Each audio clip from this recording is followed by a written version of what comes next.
राधे राधे आप सभी को। गुड मॉर्निंग, नमस्कार। मैं नम्रता आप सभी का स्वागत करती हूँ अपने चैनल पे।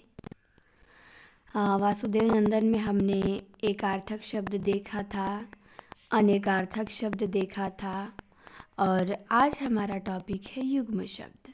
तो युग्म शब्द थोड़ा ज़्यादा है तो इस पर मुझे लग रहा है 2-3 क्लासेस छोटी छोटी होंगी। लंबी क्लास ले तो एक ही में हो जाएगा, लेकिन एक ही में करेंगे तो ज़्यादा हो जाएगा और समझ में नहीं आएगा, क्योंकि आप देखते होंगे प्रश्न आते हैं यहाँ से। तो धीरे धीरे थोड़ा थोड़ा देखेंगे हम और इसे सही करेंगे। तो युग्म शब्द हम देखेंगे। दिया है कि हिंदी में ऐसे अनेक शब्द प्रयोग होते हैं जिनका उच्चारण मात्रा व वर्ण के हल्के हेरफेर के सिवा प्रायः समान है, किंतु अर्थ में भिन्नता है। इसका अर्थगत सूक्ष्म अंतर भली भांति समझ लेना चाहिए। इनमें कुछ शब्द ऐसे हैं जिनका प्रयोग गद्य की अपेक्षा पद्य में अधिक होता है। इन्हें युग्म शब्द या समुच्चरित पर्याय भिन्नार्थक शब्द कहते हैं। इनके कुछ उदाहरण हैं जो इस प्रकार दिए गए हैं। तो उदाहरण देखते हैं, जैसे अंश और अंशय। अंश, देखिए अंश में दंत स रहेगा तो उसका अर्थ हो जाएगा कंधा, लेकिन अंश में यदि तालव्य स रहेगा तो उसका अर्थ होता है हिस्सा। तो अंश और अंश, तो अंश में दंत स है तो अंश मतलब कंधा और तालव्य स है तो अंश मतलब हिस्सा हो जाएगा। ये कई बार पूछा भी गया है तो याद भी हो गया होगा अब इसको तो आपको। फिर अगला दिया है अंत। अंत मतलब होता है समाप्ति और अंत्य मतलब क्या होता है, तो अंत्य मतलब होता है नीच या अंतिम।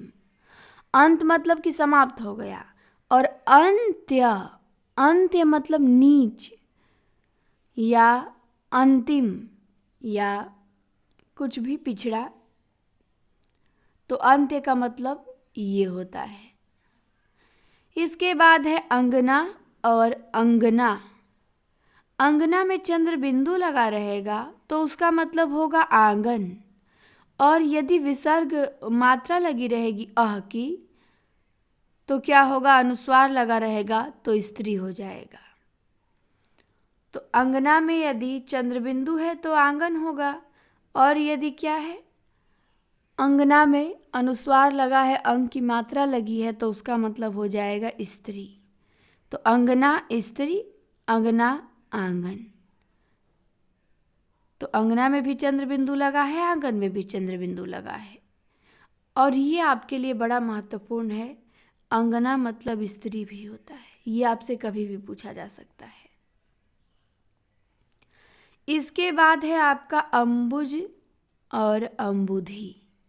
अंबुज, तो अंबुज आपको पता है जिसके भी अंत में ज लग जाए कमल हो जाएगा। तो अंबुज कमल, और धी लग जाए तो सागर हो जाएगा, द लग जाए तो बादल हो जाएगा। तो अंबुज होता है कमल का पर्याय और अंबुधि होता है सागर का पर्याय। अंबुज कमल, अंबुधि सागर। फिर है अन्न। अन्न किसका होता है, तो अन्न होता है अनाज का, और अन्य, अन्य मतलब कोई दूसरा। कहते हैं ना अन्य व्यक्ति आया, मतलब कोई दूसरा व्यक्ति आ गया। और अन्न, तो अन्न मतलब होता है अनाज। इसके बाद है असन और आसन। असन का अर्थ होता है भोजन। असन मतलब भोजन होता है, और आसन मतलब बैठने की वस्तु। तो आसन भोजन और आसन बैठने की वस्तु। तो आसन आपको ध्यान देना है, आसन तो आसान है, आसन भोजन, आसन बैठने की वस्तु। उसके बाद है अणु और अनु। तो अणु मतलब होता है एक कण। क्या होगा? अणु मतलब एक कण होगा। और अणु मतलब होगा एक उपसर्ग, या अणु मतलब पीछे भी होगा। तो अणु एक उपसर्ग है, या अणु मतलब पीछे भी होता है। और अणु मतलब होता है कण।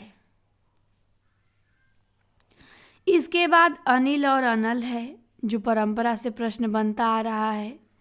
तो अनिल मतलब हवा और अनल मतलब आग। अनिल क्या हो गई? हवा हो गई। अनल क्या हो गया? आग हो गया। तो ध्यान देंगे अनिल और अनल को। इसके बाद है अभिराम और अविराम। अभिराम मतलब होता है सुंदर। क्या होगा? सुंदर होगा। और अविराम मतलब होता है लगातार या निरंतर। तो अभिराम सुंदर और अविराम मतलब लगातार या निरंतर। इसके बाद है अपेक्षा और उपेक्षा। अपेक्षा मतलब होता है इच्छा, आवश्यकता या तुलना में। और उपेक्षा मतलब होता है निरादर। तो अपेक्षा का अर्थ क्या हो गया?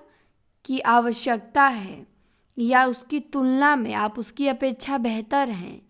या अपेक्षा मतलब इच्छा है कि हमारी अपेक्षा है कि यह काम हो जाए। तो अपेक्षा मतलब इच्छा होता है, तुलना होता है, आवश्यकता होता है। लेकिन उपेक्षा मतलब निरादर होता है। कहते हैं ना, हाँ आपने उनकी उपेक्षा की, मतलब आपने उनका निरादर किया। इसके बाद है अवलंब और अविलंब। अवलंब मतलब होता है सहारा।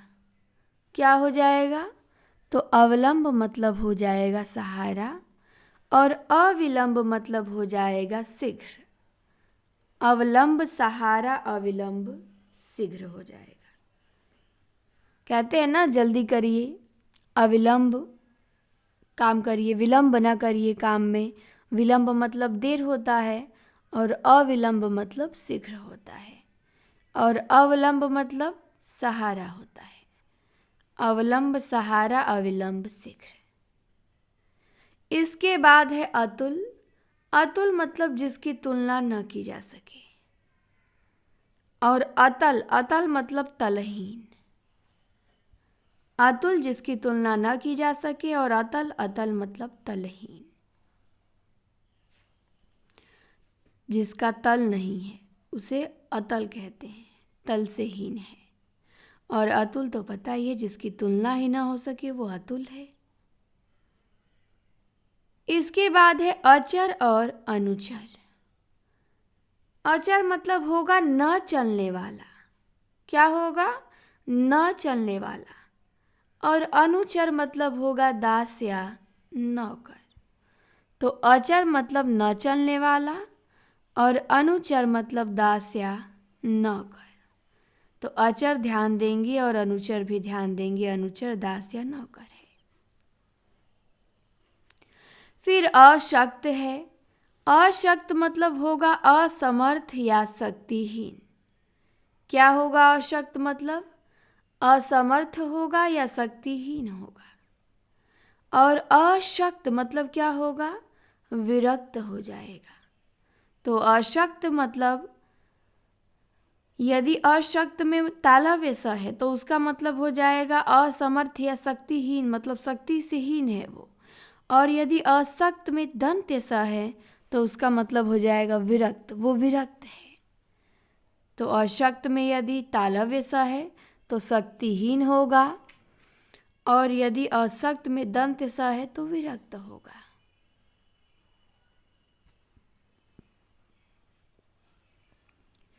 इसके बाद है अगम। क्या है? अगम है। अगम का मतलब हो जाएगा दुर्लभ या अगम्य। क्या होगा अगम का मतलब? दुर्लभ होगा या अगम्य होगा। और आगम मतलब होता है प्राप्ति या शास्त्र। तो अगम मतलब दुर्लभ होगा या अगम्य होगा, और आगम मतलब होता है प्राप्ति या शास्त्र। फिर है अभय।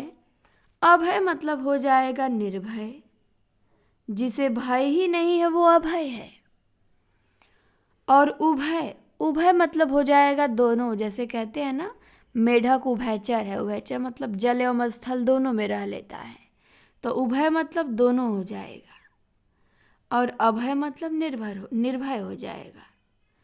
अगम मतलब दुर्लभ है और आगम मतलब शास्त्र है। फिर है अब्ज और अब्द। अब्ज मतलब होता है कमल और अब्द मतलब होता है बादल या वर्ष। अब्ज मतलब कमल और अब्द मतलब बादल या वर्ष होगा। तो अब्ज ज रहेगा तो कमल हो जाएगा और द रहेगा तो या तो बादल होगा या तो वर्ष होगा।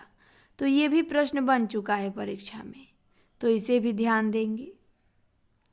फिर है अथक। अथक मतलब बिना थके हुए, और अकथ इसी से मिलता जुलता है, शब्दों की हेर फेर है। तो अकथ मतलब जो कहा नहीं जा सके।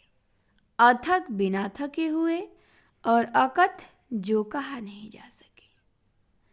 फिर है अध्ययन। अध्ययन मतलब होता है पढ़ना। क्या होगा? पढ़ना होगा। और अध्यापन मतलब क्या होगा? पढ़ाना होगा। तो अध्ययन कर रहे हैं मतलब पढ़ रहे हैं, और अध्यापन कर रहे हैं मतलब पढ़ा रहे हैं। फिर अरि है। अरि मतलब होता है शत्रु। छोटी की मात्रा अरि में है तो अरि मतलब शत्रु, और अरि में बड़ी की मात्रा है तो उसका मतलब होगा संबोधन स्त्री के लिए। तो अरि शत्रु और अरि संबोधन स्त्री के लिए। जैसे देखेंगे महाभारत रामायण तो उसमें अरि सुनती हो, पुराने सीरियल्स देखेंगे तो अरि का प्रयोग होता है। तो अरि संबोधन होता है स्त्री के लिए जब उसमें बड़ी रहेगी तो, और जब अरि में छोटी रहेगी तो शत्रु होगा। शत्रु छोटा है, स्त्री बड़ी है, तो स्त्री के लिए संबोधन होता है अरि, और छोटी है तो अरि मतलब शत्रु हो जाएगा। फिर आता है अभिज्ञ और अनभिज्ञ। ये भी बड़ा मोस्ट है, ये भी पूछा गया है। तो अभिज्ञ मतलब होता है जानने वाला, जिसको जानकारी हो उसे कहते हैं अभिज्ञ। तो अभिज्ञ मतलब जानने वाला, और अनभिज्ञ मतलब अनजान, जिसे जानकारी न हो। तो अभिज्ञ जानने वाला और अनभिज्ञ मतलब अनजान है। फिर अक्ष है। अक्ष मतलब होता है धुरी। अक्ष मतलब धुरी और यक्ष मतलब एक देव योनि।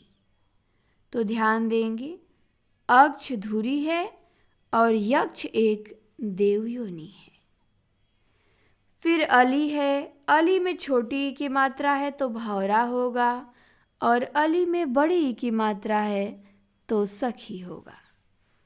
तो छोटी ई अली भौरा और बड़ी ई अली सखी। फिर अवधि है।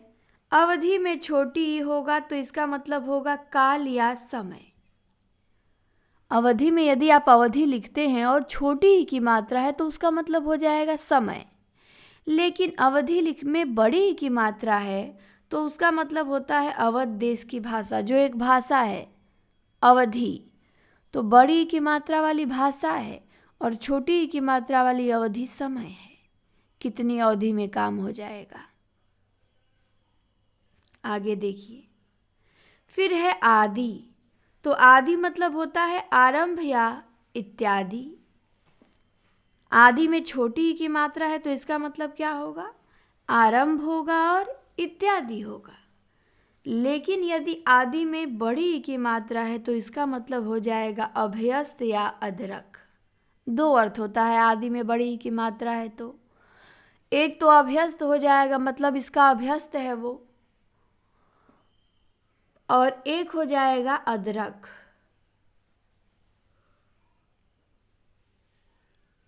तो अदरक जानते ही हैं, और आदि अभ्यस्त जानते हैं कि इस चीज़ का आदि हो गया है, वो मतलब अभ्यस्त हो गया है। और छोटी की मात्रा मतलब आरंभ या इत्यादि। फिर है आरती और एक है आरती।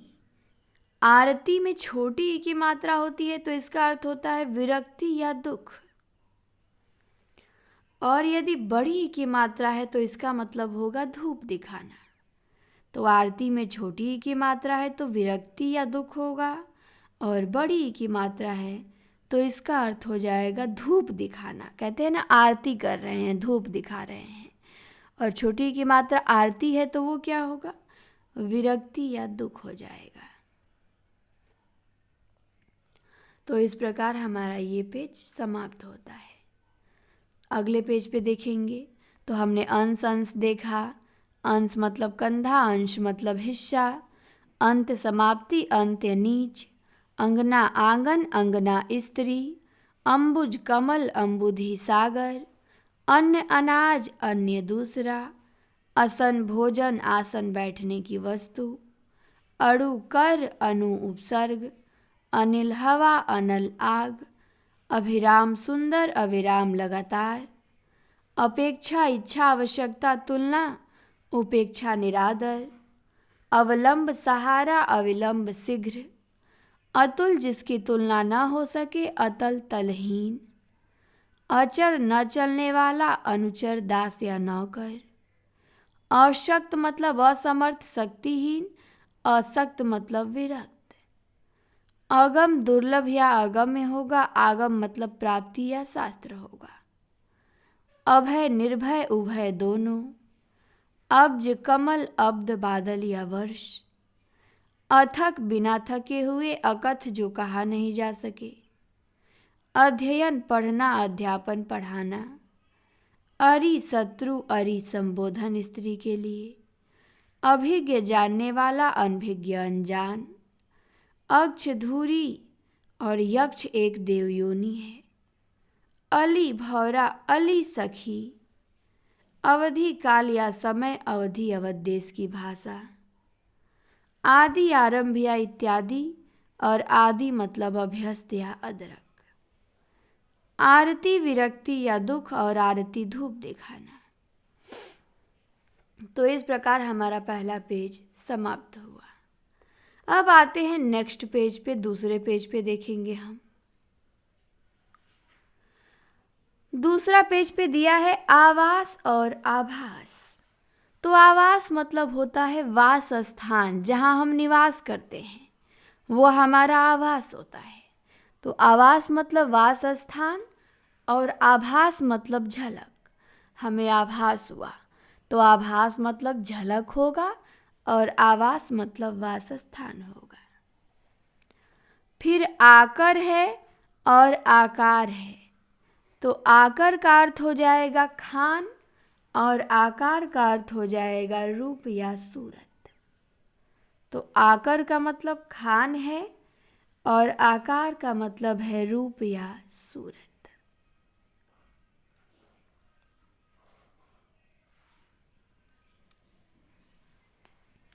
फिर है आभरण। आभरण मतलब है गहना। क्या है? गहना। और आमरण है मरण तक। आभरण मतलब गहना, और आमरण मतलब मरण तक। फिर है आयत। आयत मतलब होगा समकोण या चतुर्भुज, और आयात मतलब होगा बाहर से आना। तो आयत मतलब समकोण या चतुर्भुज होगा, और आयात मतलब होगा बाहर से आना। फिर आर्त है। आर्त मतलब दुखी हो जाएगा, और आर्द्र है। आर्द्र मतलब गीला हो जाएगा। तो आर्त दुखी और आर्द्र गीला। तो आवास वासस्थान, आभास झलक, आकर खान आकार रूप या सूरत, आभरण गहना, आमरण मरण तक, आयत समकोण, और आयात बाहर से आना। तो आयत मतलब समकोण या चतुर्भुज होता है, लेकिन आयात मतलब बाहर से आया हुआ। आर्त मतलब दुखी होता है और आर्द्र मतलब गीला होता है। आगे देखिए आगे क्या दिया है। आगे दिया है इत्र। इत्र मतलब सुगंध होता है और फिर इतर है। इतर मतलब दूसरा होता है। कहते हैं ना इतर, तो इतर मतलब दूसरा और इत्र मतलब सुगंध। फिर उद्धत है। उद्धत का हो जाएगा उदंड, चंचल, और उद्यत मतलब हो जाएगा तैयार। तो उद्धत का उदंड होगा और उद्यत का तैयार होगा।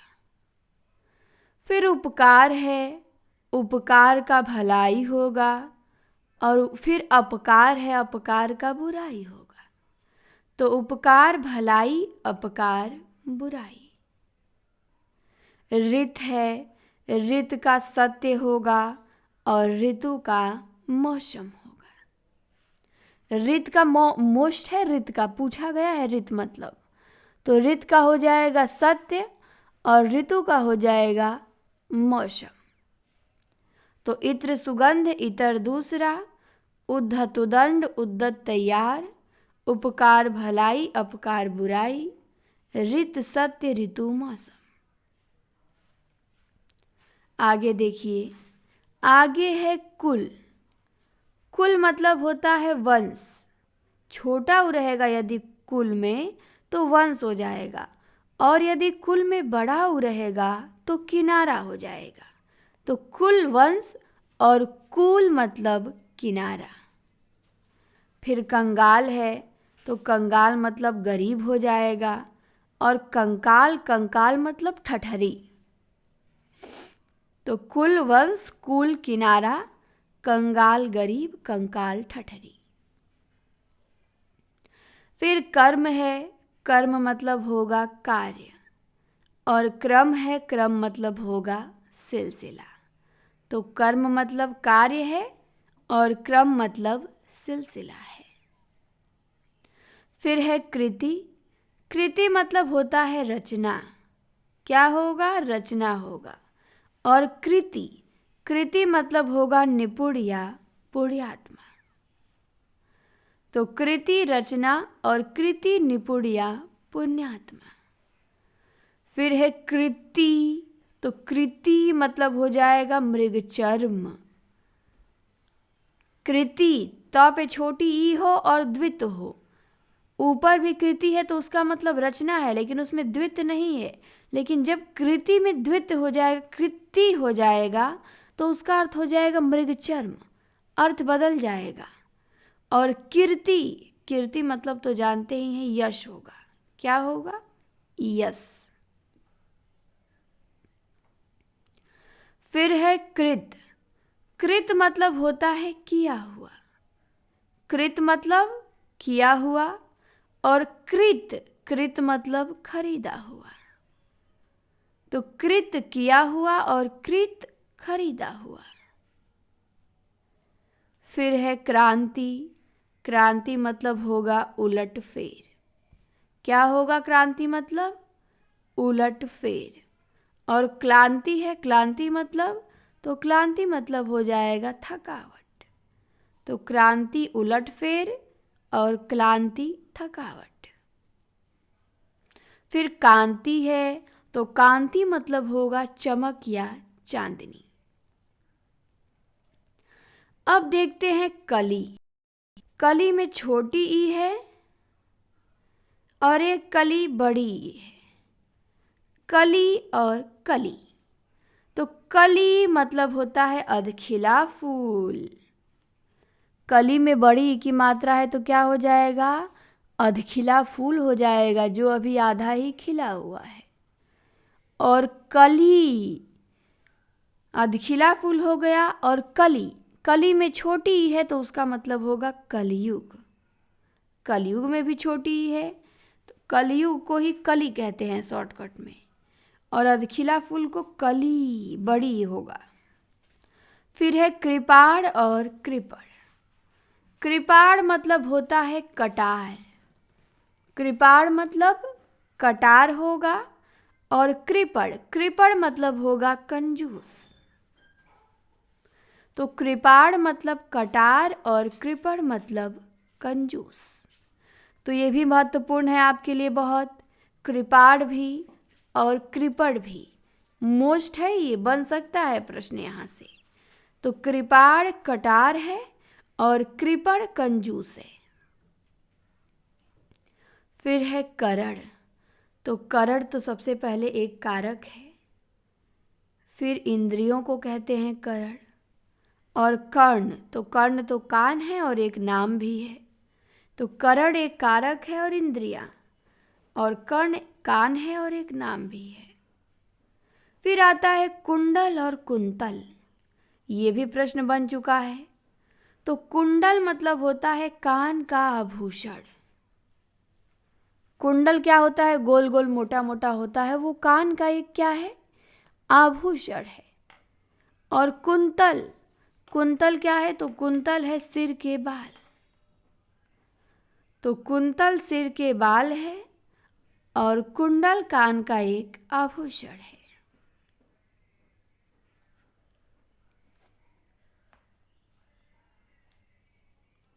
फिर है कपीस और कपिश, ये भी बड़ा मोस्ट है।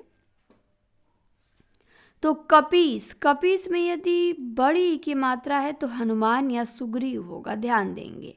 हनुमान जी बहुत बड़े थे तो बड़ी की मात्रा होगी उनमें, तो कपिस में हनुमान होगा या सुग्रीव भी हो जाएगा। सुग्रीव भी बलवान थे। लेकिन यदि कपिश है, छोटी की मात्रा है, तो वो हो जाएगा मटमैला। ये भी आपको यूथ में मिल जाएगा, प्रश्न बना है। तो कपिस हनुमान या सुग्रीव और कपिश मटमैला।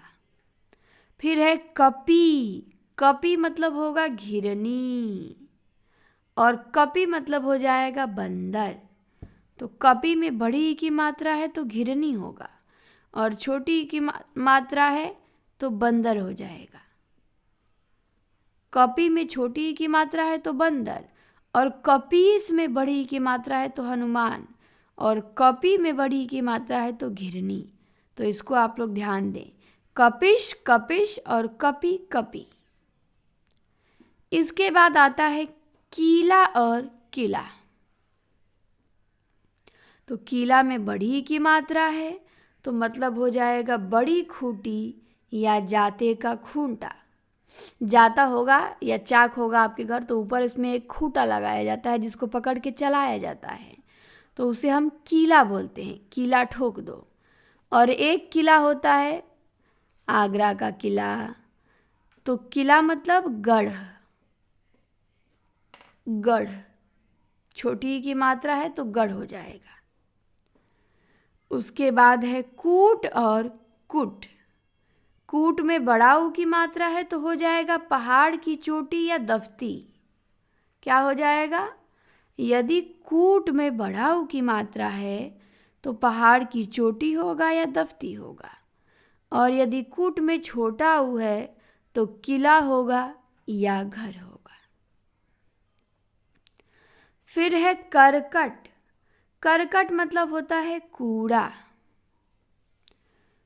करकट लिखा है, यदि ऊपर रेफ नहीं है तो कूड़ा हो गया, और यदि करकट में रेफ है तो केंकड़ा हो जाएगा करकट मतलब।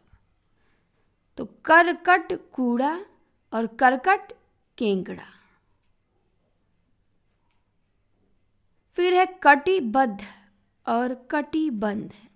तो कटिबद्ध का अर्थ होता है तैयार या कमर बांधे, और कटिबंध का मतलब होता है कमर बंद या करधनी। तो कटिबद्ध मतलब तैयार होगा या कमर बांधे होगा, और कटिबंध मतलब कमर बंद होगा या करधनी होगा। फिर है कृषाणु। कृषाणु मतलब होगा आग, और कृषाण मतलब होगा किसान। तो कृषाणु का अर्थ आग होगा, ध्यान देंगे, और कृषाण मतलब किसान होगा, ये भी ध्यान देंगे। फिर है कटीली। कटीली मतलब हो जाएगा तीक्ष्ण या धारदार, और कंटीली मतलब होगा कांटेदार। तो कटीली होगा तीक्ष्ण या धारदार और कंटीली होगा कांटेदार। फिर है छत्र। छत्र मतलब होता है छाता और छत्र मतलब होता है क्षत्रिय। तो छत्र मतलब छाता और छत्र मतलब क्षत्रिय। फिर छात्र है। छात्र मतलब हो जाएगा विद्यार्थी। छात्र मतलब विद्यार्थी, और यदि छाता छ है तो विद्यार्थी होगा, और क्षत्रिय छ है छात्र में तो क्षत्रिय संबंधी हो जाएगा। तो ये तो आसान है। फिर है कोश। कोश में मूर्धन्य स है तो इसका मतलब हो जाएगा खजाना। राजाओं का कोश होता था। और कोश में तालव्य स है तो इसका मतलब हो जाएगा शब्द संग्रह। तो कोश में मूर्धन्य स है तो खजाना, और कोश में तालु स है तो शब्द संग्रह। तो हमने क्या क्या देखा? हमने देखा आवास, वासस्थान और आभास, झलक। आकर, खान, आकार, रूप या सूरत। आभरण, गहना, और आमरण मतलब मरण तक। आयत, समकोण या चतुर्भुज, और आयात मतलब बाहर से आना। आर्त मतलब दुखी और आर्द्र मतलब गीला। इत्र मतलब सुगंध और इतर मतलब दूसरा। उद्धत मतलब उदंड या उद्यत मतलब तैयार। उपकार मतलब भलाई या अपकार मतलब बुराई। ऋत मतलब सत्य और ऋतु मतलब मौसम। कुल का वंश होगा और कुल का किनारा होगा। कंगाल का गरीब होगा और कंकाल का ठठरी होगा। कर्म का कार्य होगा और क्रम का सिलसिला होगा। कृति का रचना होगा और कृति का निपुण या पुण्यात्मा होगा। कृति का मृग चर्म होगा और कीर्ति का यश होगा। कृत का किया हुआ होगा और कृत का खरीदा हुआ होगा। क्रांति का उलट फेर होगा और क्लांति का थकावट होगा। कांति का चमक या चांदनी होगा। कली अधखिला फूर और कली कलयुग होगा। कृपाण कटार होगा और कृपण कंजूस होगा। करण एक कारक होता है और कर्ण मतलब कान होता है, एक नाम होता है। करण एक कारक होता है और इंद्रियां होता है, और कर्ण मतलब कान होता है, एक नाम होता है। कुंडल, कुंडल कान का एक आभूषण होता है। कुंतल सिर के बाल होता है। कपिश हनुमान या सुग्रीव है और कपिस मटमैला है। कपि, कपि घिरनी है और कपि बंदर है। किला, किला मतलब बड़ी खूंट या जाते है, और किला मतलब गढ़ है। फिर कूट है। कूट मतलब पहाड़ की चोटी है या दफ्ती है, और कुट मतलब किला या घर है। करकट, करकट मतलब कूड़ा होगा, और करकट मतलब केंकड़ा होगा। फिर कटिबद्ध है। कटिबद्ध मतलब होगा तैयार या कमर बांधे, और कटिबंध, कटिबंध मतलब होगा कमरबंद या करधनी। फिर है कृषाणु। कृषाणु मतलब होगा आग, और कृषाण मतलब होगा किसान। फिर कटीली है। कटीली मतलब होगा तीक्ष्ण या धारदार, और कटीली मतलब कांटेदार। फिर है छत्र। छत्र मतलब होगा छाता, और छत्र मतलब है क्षत्रिय। छात्र मतलब होगा विद्यार्थी, और छात्र मतलब होगा क्षत्रिय संबंधी। कोश मतलब है खजाना, और कोश मतलब है शब्द संग्रह। ठीक, तो ये हमने देखा। 2 पेज हमारा युग्म शब्द क्या हुआ? समाप्त हुआ। अब हम देखेंगे 2 पेज कल। 6 पेज 7 पेज है तो 2-3 क्लासें मेरे हिसाब से होंगी, और ये हमारा समाप्त हो जाएगा। 1.5 घंटे कुल लगेंगे, आधा घंटे की 3 क्लासें। तो चलिए, क्लास कैसी लगी कमेंट में आप सभी को बताना है, सभी के यहाँ शेयर करना है, और लाइक ज़रूर कीजिएगा। पहली बार चैनल पे जुड़े हों सब्सक्राइब कीजिएगा। अभी तक वासुदेव नंदन के हमने जितने चैप्टर पढ़े हैं सब प्लेलिस्ट में जोड़ दिए हैं, प्लेलिस्ट बनाए हैं वासुदेव नंदन के नाम से ही, तो आप जाके देख सकते हैं। धन्यवाद। मिलते हैं आपसे दूसरी क्लास में।